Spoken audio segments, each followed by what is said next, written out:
तो हम देखते हैं कि गोकू प्लेनेट वाम्पा पे आता है ब्रोली से मिलने के लिए, और दूसरी तरफ जेनोसामा बीरस से कहते हैं कि कुछ भी करके वो गोकू को रोके। ये सुनने के बाद बीरस यूनिवर्स 7 के लिए निकल जाता है, और तभी हम देखते हैं गोकू को जो कि वहां पर ब्रोली से मिलता है। ब्रोली गोकू को देखकर कहता है, हे गोकू, आखिर तुम यहाँ पर अचानक से कैसे? क्या हम अपनी ट्रेनिंग को वापस शुरू करने वाले हैं? जो सुनकर गोकू कहता है, नहीं ब्रोली, मैं यहाँ पर एक काफी खास काम के लिए आया हूँ। मुझे इस समय पर तुम्हारी जरूरत है। जो सुनने के बाद ब्रोली कहता है, क्या? आखिर तुम ये क्या कह रहे हो गोकू? मैंने आज से पहले तुम्हें ऐसे कभी भी नहीं देखा। बताओ क्या आखिर तुम कहना क्या चाहते हो?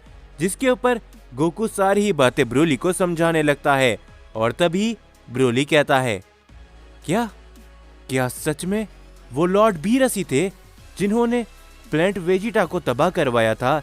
जिसके ऊपर तभी गोकू कहता है, सिर्फ इतना ही नहीं ब्रोली, मुझे इस समय पर सब कुछ जानना है सेयंस के इतिहास के बारे में। मास्टर रोशी ने मुझे इसके बारे में बताया था, और उसके बाद मैं अपने डैड बार्डोक से भी मिल चुका हूँ। और तभी ब्रोली कहता है, ठीक है गोकू, मैं तुम्हारा साथ देने के लिए एकदम तैयार हूँ। लेकिन तभी हम देखते कि वहां पर बीरस और वीस दोनों ही आ जाते हैं, और तभी बीरस कहता है, ए गोकू, तुम जो कुछ भी कर रहे हो तुम्हें ये सब करना बंद करना होगा। ये ओमनी किंग जेनोसामा ने कहा है। जो सुनकर गोकू कहता है, लॉर्ड बीरस, मैं आपसे पहले भी कह चुका हूं कि मैं नहीं रुकने वाला, समझे? अब ब्रोली भी मेरे साथ आ चुका है। जल्द ही मैं बचे हुए सभी सेयंस को अपने साथ मिला लूंगा, और उसके बाद जान के रहूंगा हमारे सेयंस के इतिहास के बारे में। आखिरकार ऐसा क्या हुआ था जिस वजह से अभी तक के सारे सेयंस खत्म हो चुके हैं? जिसके ऊपर बीरस कहता है, मैं ये तुमसे आखिरी बार कह रहा हूँ गोकू, जेनोसामा ने मुझे साफ साफ कह दिया है कि तुम्हें रोकने के लिए मैं कुछ भी कर सकता हूँ। इसका मतलब है कुछ भी।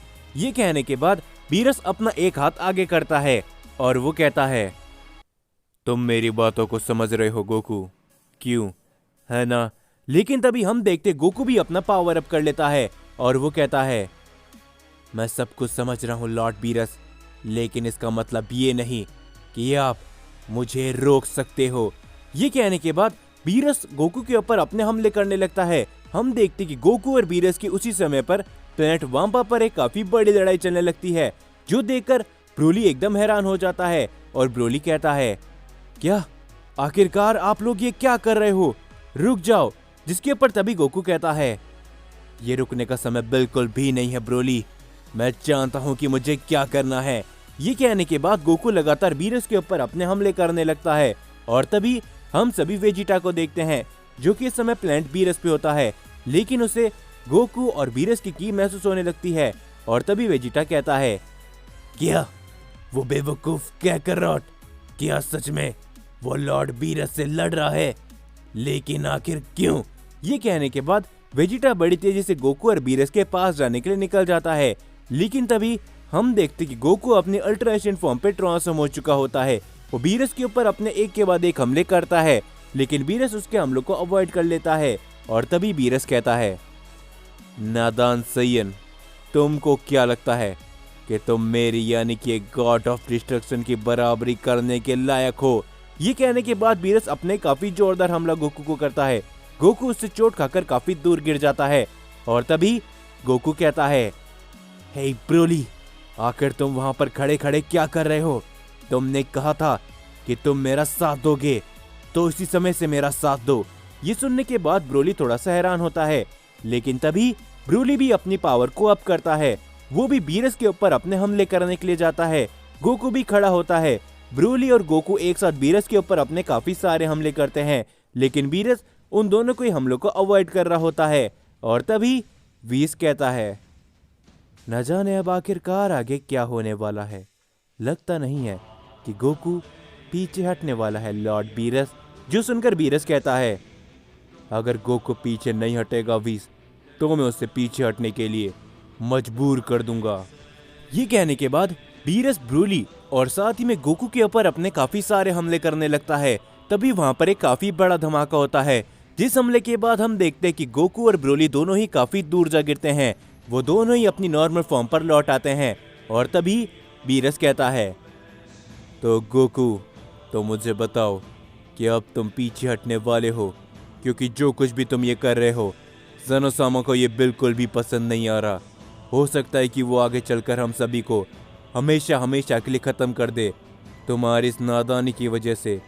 तो अच्छा यही होगा गोकू कि तुम अब जो कुछ भी कर रहे हो उसे बंद कर दो, नहीं तो मैं आज तुम्हें यहीं पर मजबूरन ख़त्म कर दूंगा।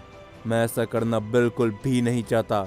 जो सुनकर गोकू कहता है, चाहे कुछ भी क्यों ना हो जाए लॉर्ड बीरस, आपने जो कुछ भी किया मैं वो कभी भी नहीं भूलूंगा। मैं अपने डैड से मिला हूँ, उन्होंने जो कुछ भी मुझे बताया मैं इस बार पीछे नहीं हटूंगा। मैं साइंस के इतिहास के बारे में जान के रहूंगा, चाहे कुछ भी क्यों ना हो जाए। जो सुनकर बीरस कहता है, तो ठीक है, मुझे अभी माफ करना, क्योंकि अब तुम्हें रोकने के लिए मुझे मजबूरन ये करना पड़ेगा। और हम देखते हैं कि तभी बीरस अपने काफी बड़ा की ब्लास्ट ब्रोली और साथ ही में गोकू के ऊपर कर देता है, लेकिन गोकू और ब्रोली उस हमले को नहीं रोक पाते। हम देखते हैं कि वो दोनों खड़े भी नहीं हो पाते, लेकिन तभी बीच में वेजिटा आ जाता है जो कि बीरस के उस हमले को वहां से हटा देता है। और तभी वेजिटा कहता है, क्या आखिर आप लोग ये सब क्या कर रहे हो लॉर्ड बीरस? जिसके ऊपर तभी बीरस सारी बातें वेजिटा को बताता है। और तभी गोकू कहता है, हे वेजिटा, क्या तुम हमारा साथ देने के लिए तैयार हो या फिर नहीं? मैं बस इतना सुनना चाहता हूँ। जिसके ऊपर वेजिटा कहता है, क्या कैरोट, पागल मत बनो, तुम ये जो कुछ भी कर रहे हो ये सब जाया जाएगा।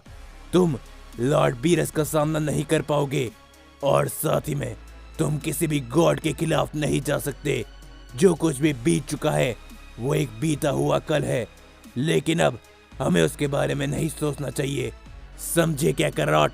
जो सुनकर गोकू कहता है, क्या सच में ये सारी बातें तुम कह रहे हो वेजिटा, जो अपने आप को एक सीएन प्रिंस कहता है? तुम तो अपने सीएन प्राइड के लिए हमेशा खड़े रहते थे, लेकिन आखिर तुम्हें क्या हो गया है वेजिटा? लेकिन मेरी इस बात को सुन लो कि मैं पीछे नहीं हटूंगा सीएंस के इतिहास के बारे में जानने के लिए, और साथ ही में उन्हें वापस इस मल्टीवर्स में लाने के लिए मैं कुछ भी करने के लिए तैयार हूँ, समझे? कुछ भी। ब्रोली, मेरा हाथ पकड़ो। हम देखते कि तभी गोकू ब्रोली को लेकर इंस्टेंट ट्रांसमिशन की मदद से वहां से गायब हो जाता है, जो देखकर वेजिटा पूरी तरीके से हैरान होता है और वो कहता है, हे वीस, आखिर क्या कैरोट को क्या हुआ है? और तभी वीस वेजिटा से कहता है, लगता है कि जो कुछ भी गोकू के साथ में कुछ समय से बीत रहा है, गोकू के ऊपर उन सब चीजों का काफी ज्यादा असर हुआ है। गोकू के सारे दोस्त उससे धीरे धीरे करके दूर जाते रह रहे हैं। लगता है कि गोकू अब थोड़ा बदल चुका है, और साथ ही में गोकू अपने पिता से भी मिल चुका है वेजिटा। और उन सभी के अलावा जो कि गोकू के अंदर मैंने एक शक्ति का एहसास किया था, वो अभी भी गोकू के अंदर ही है। लेकिन आखिर ये सब चल क्या रहा है, सच बताऊं तो मुझे भी नहीं मालूम। जो सुनकर वेजिटा हैरान होता है और वो कहता है, चाहे कुछ भी क्यों ना हो जाए, मैं क्या कैरोट को पहले जैसा वापस करके रहूंगा। जिसके ऊपर बीरस कहता है, अगर समय रहते गोकू संभल गया तो सही है, नहीं तो मैं भी नहीं जानता कि ज़ेनोसामा हमारे साथ और हमारे यूनिवर्स के साथ में क्या करेंगे। जिसके बाद हम सभी को गोकू का सीन दिखाया जाता है, जो कि इस समय पर ब्रोली को लेकर मास्टर रोशी के पास आ चुका होता है। मास्टर रोशी ब्रोली और गोकू की हालत देख के काफी हैरान होते हैं और वो कहते हैं, क्या आखिरकार तुम दोनों को क्या हुआ है गोकू, ब्रोली? जिसके ऊपर गोकू की सारी बातें मास्टर रोशी को बताता है और तभी मास्टर रोशी कुछ भी नहीं बोलते। जो सुनकर ब्रोली कहता है, मास्टर रोशी, क्या आप गोकू को कुछ सलाह नहीं देना चाहोगे कि वो सही कर रहा है या फिर गलत? क्या हम लोग गलत हैं या फिर हम सही है? जो सुनकर मास्टर रोशी कहते हैं, देखो, मैं तुम्हें कुछ भी नहीं बताने वाला, क्योंकि तुम बड़े हो, तुम अपने अच्छा बुरे के लिए अच्छी तरीके से जानते हो, और साथ ही में तुम्हें अपने बारे में और अपने लोगों के बारे में जानने का पूरा हक है। तो मैं ये नहीं बता सकता कि तुम सही कर रहे हो या फिर गलत, लेकिन हाँ, मेरी सिर्फ एक बात को याद रखना गोकू, कि मैंने तुम्हें बचपन से जानता हूँ, लेकिन तुम ऐसा कोई भी काम मत करना कि आगे चलकर तुम्हें उसके लिए पछतावा हो, समझे? ये सब सुनने के बाद तभी गोकू अपनी आंखों को बंद करता है और वो कहता है, मेरी बात को ध्यान से सुनो, मैंने अपने साथ एक और सैयन को जोड़ लिया है। तो क्या अब तुम मुझे बताओगे कि आखिरकार सैयन्स का इतिहास क्या था और आखिर उनके साथ में क्या हुआ था, जिसके ऊपर तभी हम देखते उस औजारू को जो कि कहता है, बिल्कुल समय आ चुका है कि तुम अपने सैयन के इतिहास के बारे में जानो और साथ ही में मेरे बारे में भी कि आखिरकार मैं कौन हूँ, सन गोकू। जिसके बाद हम सभी को ज़ेनोसामा और ग्रैंड प्रीस्ट का सीन दिखाया जाता है, जहां पर वो दोनों ही काफ़ी ज़्यादा चिंता में होते हैं। और तभी ग्रैंड प्रीस्ट कहते हैं, ज़ेनोसामा, मैं महसूस कर सकता हूँ उस डायमेंशन को, उस यूनिवर्स को और उसके बीच में हुए उस डायमेंशन गैप को भी। लगता है कि वो लोग यहाँ पर आ चुके हैं। जो सुनकर हम देखते ज़ेनोसामा कहते हैं, बिल्कुल ग्रैंड प्रीस्ट, तुम एकदम सही कह रहे हो। ये बात भी एकदम सही है कि जब मुसीबत आती है तो वो चारों तरफ से आती है। एक तरफ गोकू है जो कि अपने सैयन्स के इतिहास के बारे में जानने के लिए कुछ भी करने के लिए तुला है, और दूसरी तरफ वो लोग जो कि इस मल्टीवर्स के अंदर आ चुके हैं। तो आखिर अब आगे हम क्या करेंगे? जिसके ऊपर ग्रैंड प्रीस्ट कहते हैं, पता नहीं ज़ेनोसामा, हमने जितना सोचा था ये सब उससे बहुत जल्दी हो रहा है। उम्मीद करते हैं कि गोकू की मुलाकात उनमें से किसी की भी नहीं हो, तो इसीलिए शायद हमें उन सभी ज़ेनो वॉरियर्स को भी यहाँ पर बुला लेना चाहिए। क्यों, है ना ज़ेनोसामा?